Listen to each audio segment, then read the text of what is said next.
আগের ভিডিওতে তোমাদেরকে দেখিয়েছিলাম যে আমরা তারকেশ্বর যাচ্ছি। তো দেখো আমরা শেওড়াফুলি চলে এসেছি। এখান থেকে স্নান করব, স্নান করে তারপরে আমরা যাব তারকেশ্বরের উদ্দেশ্যে। আর এখানে দেখো কত পরিমাণে ভক্ত স্নান করছেন যারা তারকেশ্বরের উদ্দেশ্যে যাবেন। আর এখানে তারা রান্না করছেন, খাবেন দাবেন, তারপরে রাত্রেবেলা হেঁটে হেঁটে এখান থেকে 30 কিলোমিটার রাস্তা যাত্রা করবে। তো এই রাস্তাটা অনেকটা দূর, আমরা যখন বাইকে যাব তখন বুঝতে পারবো। আর এখানে দেখো কত সুন্দর একটা শিবলিঙ্গ রয়েছে। তারপর আমরা বেরিয়ে যাচ্ছিলাম, এই যে দেখো। তো আমরা একটা তিলকও কেটেছিলাম, খুব ভালো লাগছিল, সাথে একটা হলুদ জামা পরেছিলাম।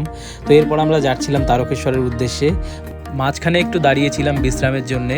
আর এখানকার ওয়েদারটা দেখো কত সুন্দর, আর রাস্তাটাও খুব সুন্দর ছিল। তো ফাইনালি আমরা চলে এসেছি তারকেশ্বর।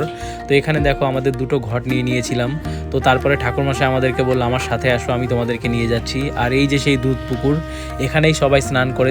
আমরা এখানে স্নান করিনি, শুধু হাত পা ধুয়েছি আর মাথায় একটু জল ছিটিয়ে নিয়েছি। তারপরে এই যে মন্দিরে চলে এসেছিলাম। এখানে আমাকে বলছিল ক্যামেরা বন্ধ করে দিতে। তো তারপর আমরা বাবার মাথায় জল ঢেলে বেরিয়ে গেছিলাম। তো পরবর্তী পার্টের জন্য ওয়েট করো, আরও একটা ভিডিও আসছে। বাই।